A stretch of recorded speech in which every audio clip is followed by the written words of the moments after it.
Olá, sejam muito bem-vindos.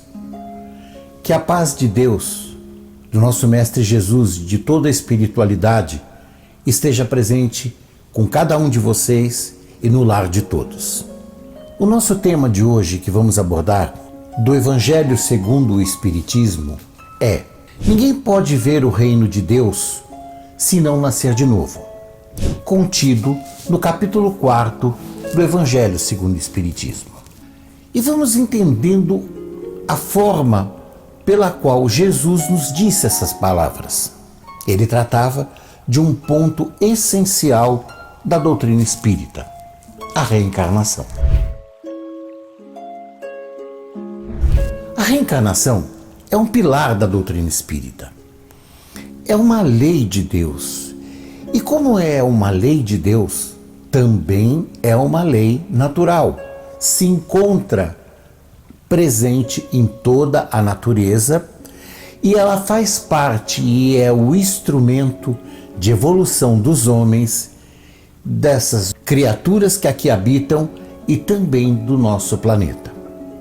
E também faz parte de todo um contexto que explica, ao final, o amor infinito de Deus pela humanidade. O conceito de reencarnação, ou essa ideia, ou esta crença, ela está presente em muitas outras religiões que estão no planeta, seja no Oriente, seja no Ocidente. E ela faz parte de culto dessas religiões e mesmo de crença delas. O próprio Cristo faz referência à reencarnação em diversas passagens contadas nos Evangelhos. Naturalmente, coligados com instruções que existem no judaísmo, não com o conceito de reencarnação, que foi uma palavra criada posteriormente, mas sim no sentido de ressurreição. Historicamente, a Igreja, hoje tida como católica, e depois todas as que vieram no caudatário do cristianismo formal, ignoraram esse conceito de reencarnação, basicamente por questões políticas, por questões que eram inerentes ao poder da Igreja.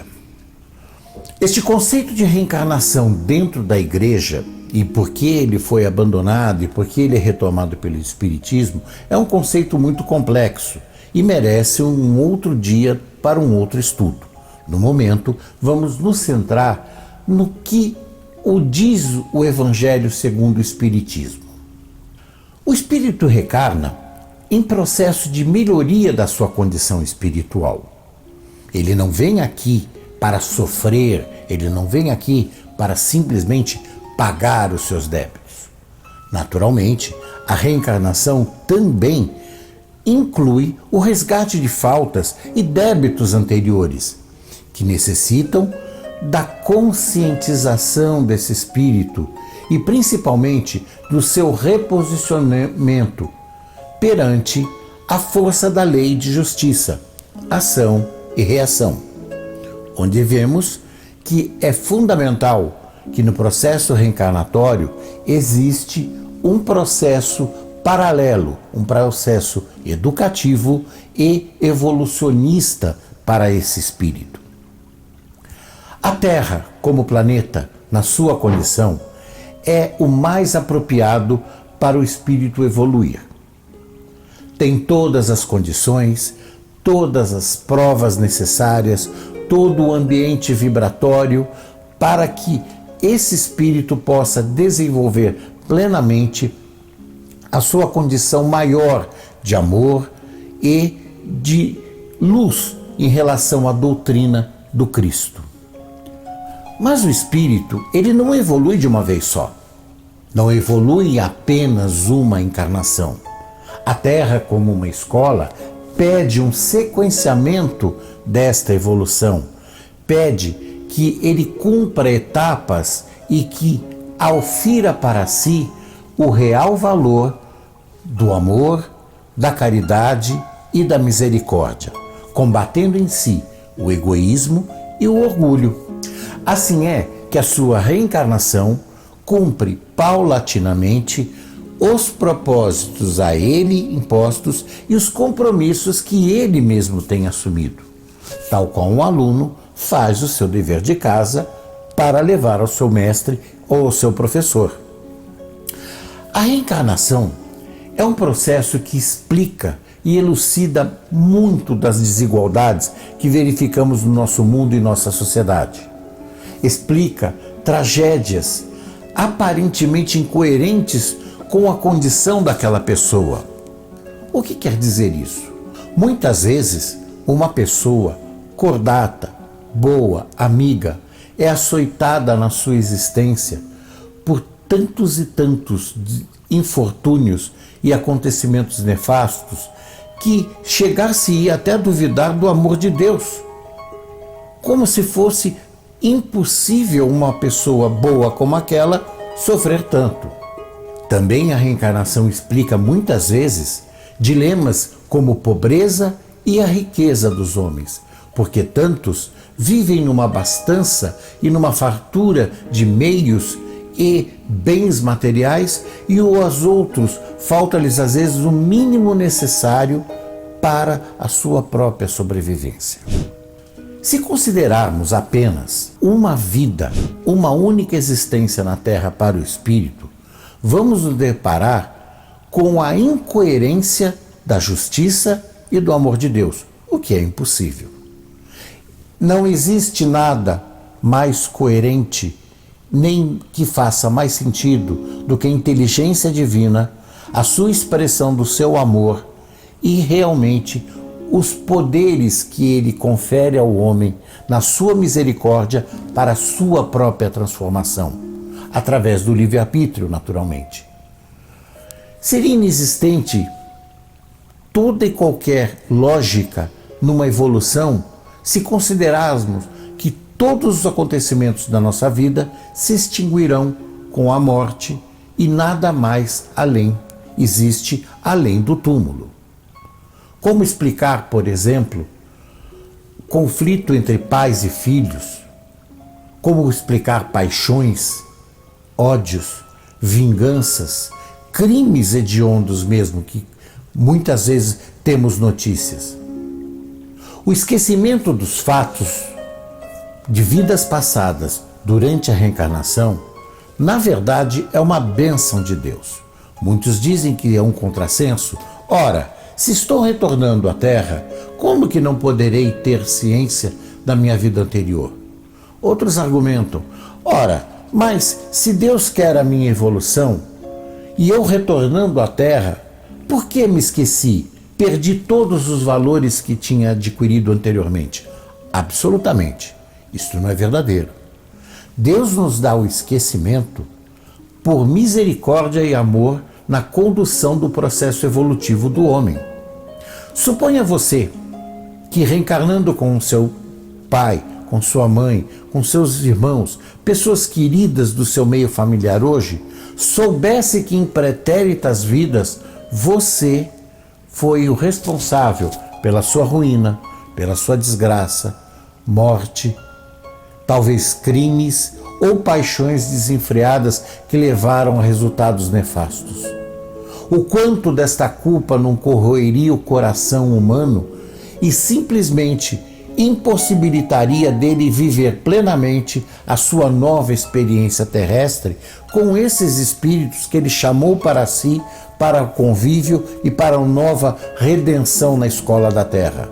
Pensemos que o esquecimento é como um bálsamo na nossa ferida aberta, que nos permite, partindo do ponto zero, reconstruir aí sim uma existência correta, digna, de acordo com os princípios de misericórdia ensinados por nosso Mestre Jesus. Surge sempre uma pergunta: quando estamos no plano espiritual, podemos interferir na nossa reencarnação? Podemos escolher? Podemos dizer como queremos ou havemos de vir a este mundo? Depende tudo da nossa evolução espiritual e evolução moral. Como? Aquelas pessoas, aqueles espíritos que, retornando da Terra, já possuem um arcabouço espiritual e moral de elevada estatura ou de bom esclarecimento, têm a condição, sim, de, discutindo com os seus mentores, que são verdadeiros engenheiros dos processos reencarnatórios, determinar uma ou outra prova, uma ou outra condição. Eles já têm a consciência do que podem e do que pretendem fazer, e podem, com justiça e verdade do coração, escolher esta ou esta prova, que a bondade divina e a espiritualidade superior naturalmente permitam, pois nada é feito sem a permissão dessas esferas maiores. Porém, existe casos em que, não tendo esta elevação moral e esta condição de discernimento, tais espíritos não interferem nesses processos e sofrem, sim, reencarnações compulsórias, retornando ao meio terrestre por imposição, nas condições que lhe determinam, mas que sempre será as que são absolutamente necessárias a esse espírito e preciso para o seu desenvolvimento pleno. Uma das questões que sempre afloram quando se trata de reencarnação são a questão da família, dos familiares e dos espíritos que nos são afins. Seria a família da Terra a mesma que temos no plano espiritual? A resposta é não. Não necessariamente a mesma família com que convivemos nossas experiências no plano terrestre é a nossa família verdadeira no plano espiritual. Na Terra, reencarnamos com aqueles espíritos que temos a necessidade do convívio, do resgate, da experiência evolutiva, de auxiliarmos ou sermos auxiliados. No plano espiritual, vamos nos coligar com aqueles espíritos com os quais realmente temos a verdadeira afinidade, mesmo padrão vibracional e a mesma estatura moral.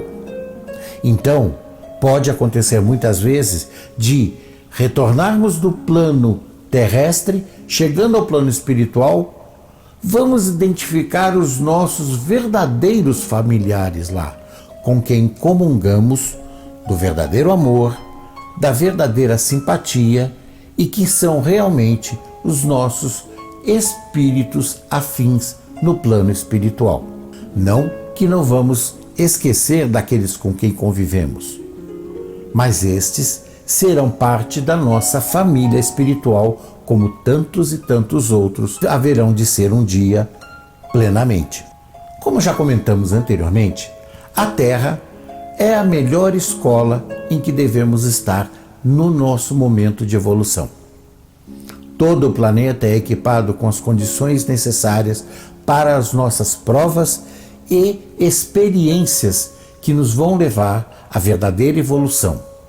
Então é aqui que devemos realmente demonstrar o nosso valor e a nosso conhecimento no plano e na caminhada espiritual. A reencarnação pode ter aspectos diferenciados na sua execução.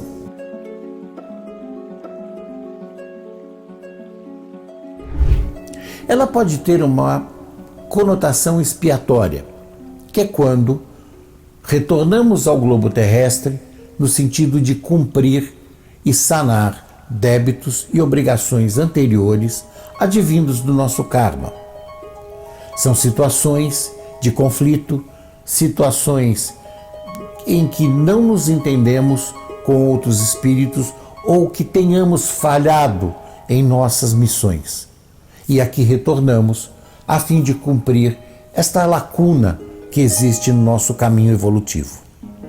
A reencarnação também pode ter um contorno probatório, normalmente quando escolhemos ou nos colocam situações de prova, de modo a oferir o nosso arco espiritual.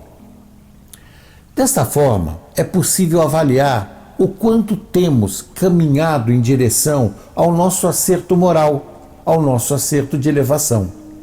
São situações, às vezes, bem complicadas, como riqueza, pobreza, doenças, parentescos complicados e um sem número de situações que nos colocam à prova o quanto já apreendemos da doutrina cristã, da misericórdia, da empatia, do perdão. E existem também formas de reencarnação missionária.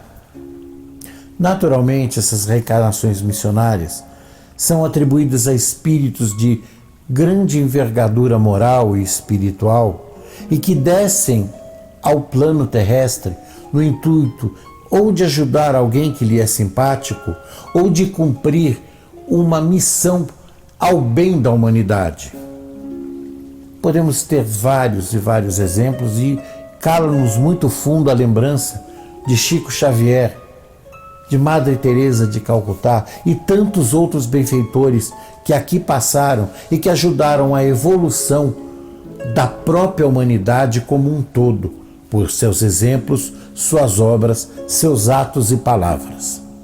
Enfim, por tudo que vemos, percebemos que o assunto é muito complexo, muito diverso, mas também muito importante. É imprescindível que nossos estudos venhamos a entender e eu convido todos a se debruçarem sobre este capítulo 4 do Evangelho segundo o Espiritismo. Que estudem com mais tranquilidade, mais afinco, busquem outras obras de esclarecimento. A reencarnação é uma bênção divina, é a prova definitiva do amor de Deus para com os homens e temos que ser gratos a cada minuto que passamos nesta bendita escola da terra. Mesmo que sobre sofrimentos, mesmo que sobre agruras, temos que entender que estamos talvez pagando com o mínimo uma dívida muito grande. Sem contar que o nosso caminho de espiritualização passa necessariamente pela nossa correção interior, pela nossa reforma íntima. Eu queria agradecer a todos pela presença, pela atenção, convidando que retornem ao nosso site para que possamos ter mais e mais debates como esse. Fiquem com Deus e muito obrigado.